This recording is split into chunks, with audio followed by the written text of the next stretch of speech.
Hello dear student, class 8 NCERT chapter number 3 understanding quadrilaterals का basics जो है exercise 3.1 के पहले उसको हम डिस्कस कर रहे हैं, जिसमें हमारा फर्स्ट टॉपिक है पॉलीगॉन। पॉलीगॉन क्या होता है? तो अ सिंपल क्लोज्ड कर्व देखिए, क्लोज्ड कर्व मतलब कोई भी आपने ऐसे स्टार्ट किया और इस तरीके से चलते गए और उसको क्लोज कर दिया। ठीक है, इस तरीके से आपने स्टार्ट किया, क्लोज कर दिया, मतलब स्टार्टिंग पॉइंट और एंडिंग पॉइंट आपके मिल गए। ठीक है, कैसा भी फिगर हो सकता है, ये क्लोज्ड कर्व होता है आपका। ठीक है, अब इसके बाद में मतलब कर्व मतलब होता है घुमाव, और क्लोज्ड कर्व लिखा है यहाँ पर, तो क्लोज्ड कर्व कुछ ऐसा होता है। अब उसके बाद में क्लोज्ड कर्व के बाद में हम बात कर रहे हैं एक यहीं समझ लेते हैं ओपन कर्व की। तो देखो, ये जैसे कोई कर्व है, अब इसके जहाँ से हमने स्टार्ट किया था और जहाँ एंड किया वो पॉइंट नहीं मिले हैं। सपोज़ ये हमने किया और यहाँ पर ये स्टार्टिंग पॉइंट और एंडिंग पॉइंट मिले नहीं हैं, तो इस टाइप के जो कर्व होते हैं इसको हम ओपन कर्व बोलते हैं, और ये है क्लोज्ड कर्व। तो हम बात करें किसी सिंपल क्लोज्ड कर्व की, made up of only line segment is called a polygon. कोई भी सिंपल क्लोज्ड कर्व जो कि सिर्फ लाइन सेगमेंट से मिलकर के बना होता है। लाइन सेगमेंट मतलब देखिए, इसमें मैं आपको एक छोटा सा कॉन्सेप्ट और बताऊंगी कि सपोज़ आप एक शार्प पॉइंटेड पेंसिल लेते हैं और उसके बाद में उसको जस्ट एक ऐसे टिप कर देते हैं, तो देखो ये जो चीज़ बनती है ना, इसको हम बोलते हैं पॉइंट। ठीक है, अब अगर ये इस पॉइंट को, कोई पॉइंट को लेकर आप किसी एक डायरेक्शन में अगर आप बढ़ते चले जाएं, मतलब देखो यहाँ तो इसकी बाउंड्री फिक्स है, हमने इस डायरेक्शन में चले गए, चाहे तो यहाँ कोई पॉइंट है उससे आपने इस तरफ आ गए, या ये कोई पॉइंट है आप ऐसे चले गए इस तरीके से, तो ये जो बनता है इसको हम बोलते हैं रे। ठीक है, अगर यहाँ पर इस पॉइंट से आपने एक डायरेक्शन में और ये दूसरे इस तरीके से, मतलब ये जो होता है ये दोनों डायरेक्शन में, देखो टू हेडेड एरो दिख रहे हैं ना हमको, मतलब ये दोनों तरफ बढ़ सकता है, इसको हम बोलते हैं लाइन। और इसी लाइन का एक छोटा सा हिस्सा, मतलब कोई भी पॉइंट इसके ऊपर आप मान लो, जैसे सपोज AB ले लिया मैंने, या C और D ले लिया, ऐसा कुछ ले लिया, तो ये जो AB है ना, ये मेरा लाइन सेगमेंट होता है, मतलब लाइन का हिस्सा। जो मैंने अभी यहाँ बात की लाइन सेगमेंट्स, तो ये लाइन सेगमेंट्स क्या होते हैं, इसके लिए मैंने आपको एक प्रीवियस क्लासेस का छोटा सा इंट्रोडक्शन दिया है। ठीक है, तो लाइन सेगमेंट हम किसको बोलेंगे? देखो ये तो हो गई हमारी लाइन। अब हम सिर्फ इतने को देखें अगर, तो देखो ये कोई भी अगर इस तरीके से है, ये लाइन सेगमेंट होता है। और लाइन सेगमेंट को अगर आप ज्वाइन कर दो, जैसे एक ये लाइन सेगमेंट है, एक ये लाइन सेगमेंट है, इसको मान लो मैंने C नाम दे दिया, एक ये लाइन सेगमेंट है B, ये सारे लाइन सेगमेंट ही AB BC और AC। इस तरीके से जब हम इसको मिला लेते हैं तो जो ये फिगर बनता है ना, इसको हम पॉलीगॉन बोलते हैं, ऐसा ये डेफिनेशन बोल रही है हमको। ठीक है, इसके बाद हम बात करते हैं each straight line in a polygon is called it side. Polygon में हर एक जो स्ट्रेट लाइन होती है, जैसे ये यहाँ पर ये थी, इसको हम साइड बोलते हैं। ठीक है, अब यहाँ पर हम बात करें classification of polygons on the basis of sides. Sides की बेसिस पर पॉलीगॉन्स का क्लासिफिकेशन। तो देखिए आप, जो इसका बेसिक होता है वो स्टार्ट होता है 3 साइड्स से। ये फिगर है यहाँ पर ABC, मतलब हमें दिखाई दे रहा है एक ट्रायंगल है, अभी ट्रायंगल है वो तो बाद में बात करेंगे। देखिए इसमें कितने लाइन सेगमेंट है, AB BC और AC, ये 3 लाइन सेगमेंट है। तो देखिए नंबर ऑफ साइड्स हो गई 3, नंबर ऑफ वर्टाइसेस मतलब ये जो कॉर्नर होता है ना, इसको हम वर्टाइसेस बोलते हैं। तो एक तो 1 2 3 मतलब 3 हो गए ABC, तो हमारे नंबर ऑफ वर्टाइसेस है 3, और इसका नाम दिया जाता है इस तरीके का। अगर कोई पॉलीगॉन है तो उसको हम ट्रायंगल बोलते हैं। इसके बाद में यहाँ पर है नंबर ऑफ साइड्स, देखिए आप सेकंड वाले में, तो एक तो हो गई AB, फिर BC, फिर CD और फिर AD, मतलब 1 2 3 4 4 साइड्स है यहाँ पर। तो ये नंबर ऑफ साइड्स हमने लिख ली 4। नंबर ऑफ वर्टाइसेस देखो A B C और D, मतलब टोटल 4, इसको बोलते हैं आप क्वाड्रिलेटरल। इसके बाद में अगर इसी तरीके से आपके 5 लाइन सेगमेंट्स हैं जिनसे ज्वाइन किया, मतलब 5 साइड्स हैं आपके पास में, तो उसको आप बोलोगे, यहाँ पर आप लिखोगे नंबर ऑफ साइड्स 5 होगी, उसके अंदर वर्टाइसेस 5 होंगे और पेंटागन उसका नाम होगा। इसी तरीके से अगर 6 साइड है तो आप बोलोगे हेक्सागन, 7 साइड्स हैं इस तरीके से तो बोलोगे हेप्टागन, 8 साइड है तो बोलोगे ऑक्टागन, इसके आगे अगर 9 साइड है तो नोनागन, और उसके बाद में 10 साइड है तो डेकागन, इस तरीके से। तो मतलब कुल मिला के अगर n साइड्स हैं तो उसको हम पॉलीगॉन बोलते हैं। नेक्स्ट है हमारा टाइप्स ऑफ पॉलीगॉन, पॉलीगॉन के टाइप्स। तो पॉलीगॉन के जो टाइप्स है वो हैं, पहला कॉनकेव पॉलीगॉन और दूसरा होता है कॉन्वेक्स पॉलीगॉन। कॉनकेव पॉलीगॉन क्या होता है?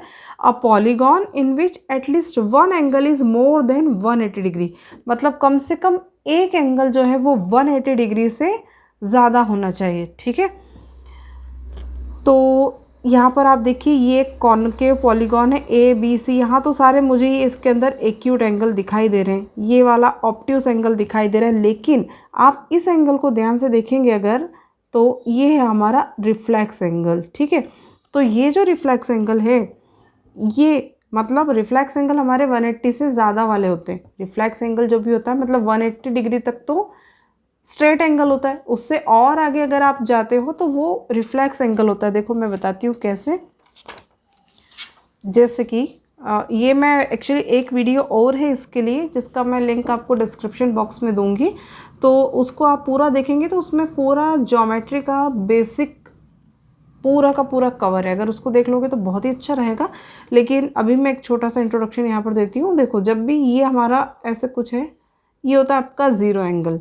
ठीक है, मतलब ये आपका इतना जो होता है ना, दैट इज़ ज़ीरो एंगल। अब अगर यहाँ से ज़ीरो से लेके आप इधर कुछ बढ़ाते हो, मतलब 10 डिग्री 30 डिग्री 40 डिग्री ऐसे करते करते अगर हम यहाँ तक पहुँच गए, तो ये जो होते हैं ना हमारे, पहले जो मैंने बताया ये 10 डिग्री 30 डिग्री, ये जो इतना सा ये वाला जो पोर्शन होता है, मतलब 90 से सब ये छोटे वाले, ठीक है, इनको हम बोलते हैं एक्यूट एंगल। ये बात अपन अच्छे से जानते हैं। उसके बाद में जो 90 डिग्री बनता है ये वाला, इसको आप बोलते हो राइट एंगल, ये भी आप जानते हो। फिर राइट एंगल मतलब 90 से बड़ा वाला और 180 से छोटा, मतलब कुछ इस तरीके का दिखने वाला, ये जो होता है इसको आप बोलते हो ऑब्ट्यूस एंगल, है ना, बचपन वाली बात।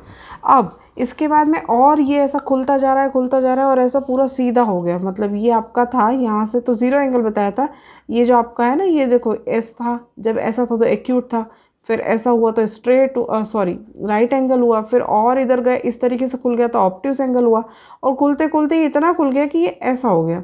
तो ये जो बनता है ये हमारा 180 डिग्री होता है, मतलब इसको हम बोलते हैं स्ट्रेट एंगल। कौन सा एंगल? Straight angle. ठीक है, और स्ट्रेट के बाद में अब ये वाली तो लाइन ज़ीरो वाली थी, अब ये जो आपका 180 डिग्री, ये अगर और नीचे ऐसा झुक जाए, मतलब इस तरीके से कुछ फिगर बने, ये वाला 180 तक तो यहाँ था, ये देखो ये 180 होता है, अब ये 180 से कुछ ज़्यादा ही होगा। ठीक है, तो इसको आप बोलते हो रिफ्लेक्स एंगल। और फिर इस तरीके से घूमते घूमते अगर ये ऐसा हो जाए, देखो अभी बताती हूँ, ये आपका था, मैंने अभी बताया, एक शॉर्ट फिर से कर लेते हैं, ये एक्यूट हो गया है ना, ये ऐसा दोनों तरीके से ऐसा दिख सकता है ये। उसके बाद में ये आपका 90 डिग्री का एंगल, ये इस तरीके से दिखेंगे आपको। अब मैं बात करूं ऑब्ट्यूस एंगल की, तो वो कुछ ऐसे दिखेंगे आपको, है ना। इसके बाद में हम बात कर रहे थे स्ट्रेट एंगल की, तो वो तो ये इस तरीके से अगर बना हुआ है तो मतलब स्ट्रेट एंगल है 180 डिग्री वाला हमारा। इसके बाद में मैंने आपसे ऐसा बताया था, ये होता है हमारा 180 से ज़्यादा बन रहा है, मतलब ये तो ये रिफ्लेक्स एंगल होता है, ये ऐसा दिख सकता है या तो ये इस तरीके से दिख सकता है। ठीक है, ये रिफ्लेक्स एंगल। अब हम बात कर रहे हैं सबसे लास्ट कंप्लीट एंगल की। देखो ये ऐसा सा सर्कल बनता जा रहा है, पहले हम इतना सा बनाते हैं इसके अंदर, फिर ये ऐसा बनता है, फिर ये ऐसा बनता है। अब अगर ये इस तरीके से कंप्लीट हो जाए, ठीक है, मतलब ये जो आपका ज़ीरो एंगल था उसी के ऊपर ही ऐसा हो जाए और हमने घुमा के ये ऐसा बना दिया, इसका मतलब ये है कंप्लीट एंगल, जिसको हम बोलते हैं 360 डिग्री। ठीक है, तो ये होता है हमारा कंप्लीट एंगल। अब हम बात करेंगे, इससे हमें कोई मतलब नहीं था, मैंने ऐसे समझा दिया आपको फ़िलहाल। तो हम बात कर रहे हैं a polygon in which at least one angle is more than 180 degree, कम से कम एक एंगल जो है वो 180 से ज़्यादा होना चाहिए। 180 से ज़्यादा होना चाहिए, मतलब रिफ्लेक्स एंगल हो सकता है वो, is called a concave polygon. तो ये वाला देखो इसके अंदर ये एंगल बन रहा है, ये कॉनकेव पॉलीगॉन है। अब बात करते हैं कॉन्वेक्स पॉलीगॉन की। अब polygon in which each angle is less than 180 degree, हर एक एंगल जो है 180 से छोटा होना चाहिए। 180 से हर एक छोटा, याद रखिएगा, स्ट्रेट एंगल से सारे छोटे चाहिए, तो वो कॉन्वेक्स पॉलीगॉन होता है। अब बात करते हैं रेगुलर पॉलीगॉन और इरेगुलर पॉलीगॉन की। तो देखिए रेगुलर पॉलीगॉन क्या होता है हमारा, a polygon whose all sides and all angles are equal, जिसकी सारी साइड्स इक्वल हों और सारे एंगल्स इक्वल हों, उसको हम रेगुलर पॉलीगॉन बोलते हैं। देखो जैसे यहाँ पर AB AC और BC तीनों इक्वल होंगे। ठीक है, मतलब यहाँ क्या हो जाएगा आपका AB is equals to B C is equals to A C, ये सब इक्वल है और ऑल एंगल्स आर इक्वल, मतलब angle A is equals to angle B is equals to angle C. सारे एंगल्स, ये जो एंगल बन रहे हैं ना, ये एंगल्स इक्वल है और ये साइड्स इक्वल है, तो इसको हम बोलते हैं रेगुलर पॉलीगॉन। उसी तरीके से यहाँ पर भी है। अब बात करते हैं इर्रेगुलर पॉलीगॉन की। हाँ, इसमें ये चीज़ और थी कि हमने कहा है कि सारी साइड्स जो है वो इक्वल होना चाहिए। सारी साइड्स अगर इक्वल है तो ये वाला तो हमारा वर्ड हो गया इक्विलेटरल इसके लिए, और इक्वी एंगुलर मतलब सारे एंगल एक समान है। अब हम बात करें इरेगुलर पॉलीगॉन की। Polygon which are not regular are called irregular polygon. जो रेगुलर नहीं है वो इरेगुलर है। तो बहुत सिंपल सा डेफिनेशन है इसका। इसके बाद में हम बात करते हैं कुछ फार्मूलाज जो अभी यूज़ आने वाले हैं इसके, इसको बिल्कुल अच्छे से याद कर लीजिएगा। Sum of all interior angles of a polygon, किसी भी पॉलीगॉन में जिसकी कि एन साइड हो। एन साइड मतलब कैसा, अब आपको पता नहीं है, पॉलीगॉन तो है, अब जैसे ये है ना, तो इसमें कितनी साइड है, 3 साइड है, 1 2 3 3 साइड्स है ना, तो यहाँ पर n इजिकल्स टू 3 हो गया। अगर मान लीजिए कोई क्वाड्रिलेटरल है तो आपका n इजिकल्स टू 4 हो जाएगा, क्योंकि 1 2 3 4 साइड्स है। अगर पेंटागॉन है आपका तो n इजिकल्स टू 5 हो जाएगा वहाँ पर, ठीक है। तो n क्या है वो मैंने बता दिया है यहाँ पर।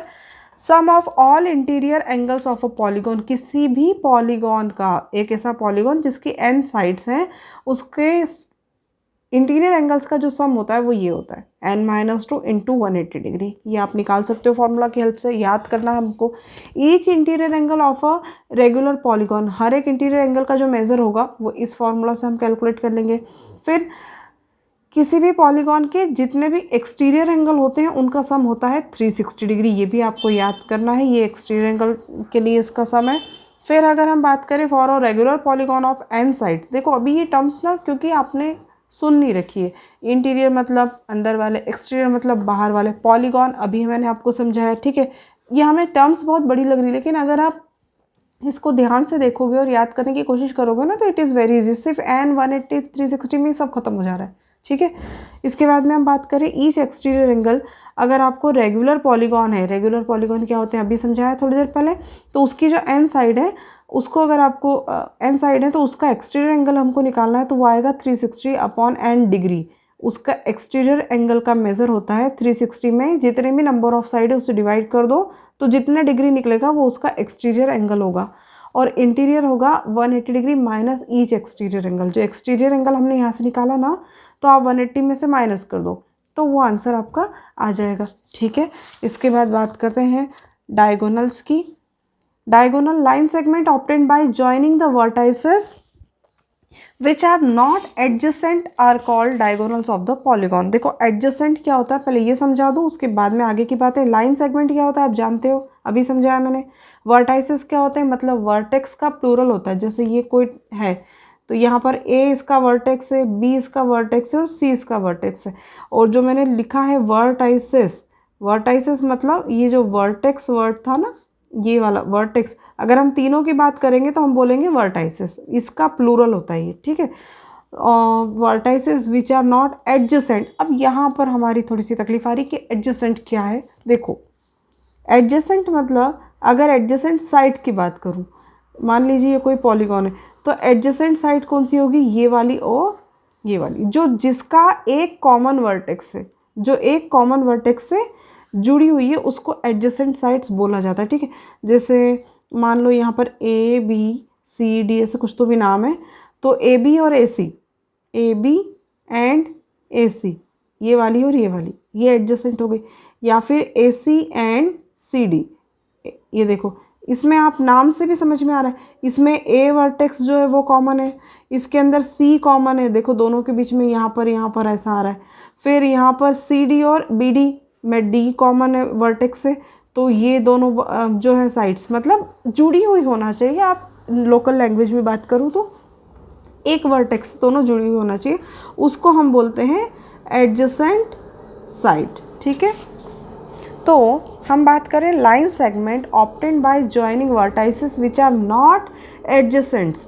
जो एडजेसेंट नहीं है मतलब जो पास में नहीं है। एडजेसेंट का मतलब यहाँ पर ये भी है, वर्टाइसेस के टर्म में बात करें, देखो C और D ये एडजेसेंट है, A और B एडजेसेंट है, A और C एडजेसेंट है और B और D एडजेसेंट है। अब हमको बात करनी है इसकी, उनका क्या कहना है, देखिए ये अगर आपने कोई तो भी फिगर बनाया है ना, ए बी सी डी, अब एडजेसेंट कौन कौन है, A B, B C, C D और ए डी, ये एडजेसेंट वर्टाइसेस हैं। तो हमको क्या बोलना है, जो line segment obtained by joining vertices which are not adjacent, जो कि एडजेसेंट नहीं है, एडजेसेंट नहीं है मतलब अपोजिट है, ठीक है। जैसे ए और सी एडजेसेंट नहीं है, क्योंकि ए जो है वो तो डी के भी एडजेसेंट है और ए बी के भी एडजेसेंट है, पर सी के अपोजिट है। तो ये जो ज्वाइन करने पे जो लाइन हमें मिलती है इसको हम डायगोनल बोलते हैं। उसी तरीके से अपोजिट, मतलब बी के अपोजिट कौन है, डी, तो ये जो हमको मिला ना इस तरीके से, इसको हम डायगोनल बोलते हैं किसी भी पॉलीगॉन का। तो अब इसकी बात करें, अगर आपको for a polygon of n side, अगर हमको एन साइड है किसी पॉलीगॉन में और हमको कैलकुलेट करना है नंबर ऑफ डायगोनल्स, तो उसके लिए फॉर्मूला है n इंटू एन माइनस 3/2, ये भी आपको याद करना है।